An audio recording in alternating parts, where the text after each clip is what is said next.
Is a ball python a good choice as a beginner snake? Hi Zen friends, I'm Trisha and welcome back to our channel where we help you create the best home for your reptiles. Today we're joined by Casper, my blue-eyed leucistic ball python, who is going to help me with the video today. So today we're going to be discussing whether or not ball pythons are a good beginner snake and if it's a good fit for you. Ball pythons are some of the most popular snakes in the reptile hobby, so you can see them pretty much anywhere at reptile shows and stores. But the question is, are they going to be a good fit for you? So we're going to dive into first the pros when it comes to keeping a ball python as a pet. The first pro when it comes to ball pythons is their docility. Docility basically means their handle ability and how calm their temperament is while handling. Ball pythons are renowned for their docile temperament. They are not quick to bite and tend to be forgiving with beginner handlers, making them ideal for gentle handling. Their teeth are small and relatively painless in comparison to other reptiles, meaning even if you are bitten, it's more likely to hurt your ego more than your skin.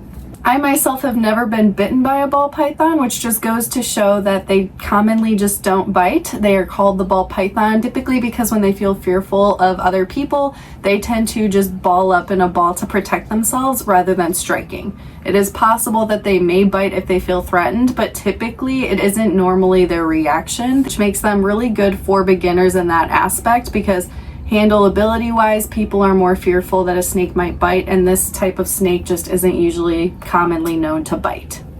The second pro when it comes to ball pythons is their low maintenance. Compared to other pets, ball pythons are a breeze. They require feeding once per week to once every month depending on the size and age. They also don't take up a large amount of space, though we do recommend for a ball python to have a 4x2 enclosure. You can check them out at Zen Habitats. I typically like recommending the 4x2x2 enclosure over the 4x2x16 just because ball pythons do like to climb, so it's good to give them a little bit of height. Another thing that makes them easy when it comes to maintenance is that they don't track mud in from outside on their paws or need daily litter box changes like some other more traditional household pets, and you won't catch them barking or chasing the mailman either.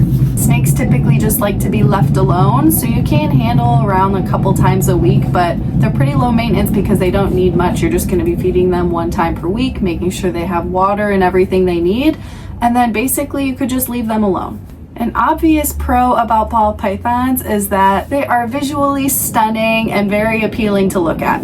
Breeders have created a dazzling array of colors and patterns when it comes to ball python morphs. There's pretty much a ball python morph to suit every single taste. Ball pythons may have the most range when it comes to morphs regarding any reptile in the world, meaning their genes easily mutate over time to create new color and pattern variations. As a result, there are over 7,500 morphs in existence today, with more being discovered all the time, which makes keeping them so much fun because once you start discovering all of these morphs, you kind of just want to start keeping all of them because they're all so pretty and they blow your mind. I still can't even believe I have a blue-eyed leucistic right here, which is all white with really pretty blue eyes. Now we're going to dive into some of the cons for ball pythons because they may not be for everyone, and these are always important to discuss. The number one con when it comes to ball pythons is that they can be known to be very picky eaters. Some ball pythons can be fussy eaters, refusing frozen prey, which is their typical diet, and preferring live rodents instead. Thankfully, most can be switched over to frozen thawed with a bit of time and effort. We do have an article regarding this, so definitely check it out if you're interested. Picky eaters can be very stressful, especially if you are a beginner reptile keeper, because it can be very challenging to deal with.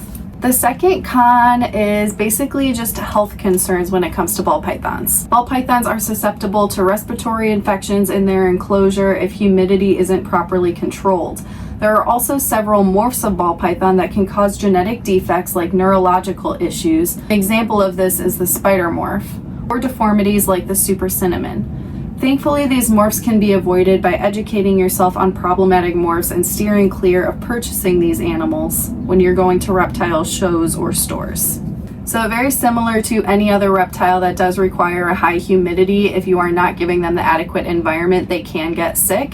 But then there are morphs out there that do cause genetic defects that there's really nothing you can do about, and it's just something biologically with the snake that's going to happen. So it's best to just try your best to avoid those and educate yourself as much as you can on morphs that can cause health issues. The third con is that these guys can be long-term commitments, which may not be for everyone. These snakes can live 20 to 30 years, so be prepared for a long-lasting pet. Alternatively, many ball pythons are available in rescue organizations or up for rehoming. Adopting an older ball python can be a way to enjoy these marvelous creatures without the 20+ year commitment of purchasing a baby snake. And the last con, which can pretty much be summed up by any other snake or reptile in general, is that they may not be the biggest fan of interaction. It does depend on your reptile. While these guys are docile and do tolerate handling, ball pythons aren't cuddly companions like dogs that will seek you out and follow you around all day. They may tolerate the handling, but their main enjoyment comes from exploring their surroundings. So while we love these snakes and handling them so much and spending time with them, it doesn't really go both ways. They can get some enrichment from handling and taking them out and allowing them to climb on you. And they may also enjoy your warmth a little bit, but typically snakes like this just want to be left alone. The overall verdict is that ball pythons make fantastic fur snakes for those who can provide proper care and research. Also prepare for the potential downsides of keeping them. Their docile nature and manageable size are a plus. However, be prepared for potential feeding challenges and the responsibility of caring for a long-lived animal. If the potential downsides of ball pythons seem to be like too much to handle, consider the beginner-friendly snakes like corn snakes or even rosy boas. These snakes share many of the same qualities of ball python's pros, but might be less prone to feeding issues. Ultimately, the best fur snake is the one that you can confidently care for and appreciate. Just always be sure to do your research and make sure that you are able to provide a happy and healthy environment for your snake before making that commitment to a ball python.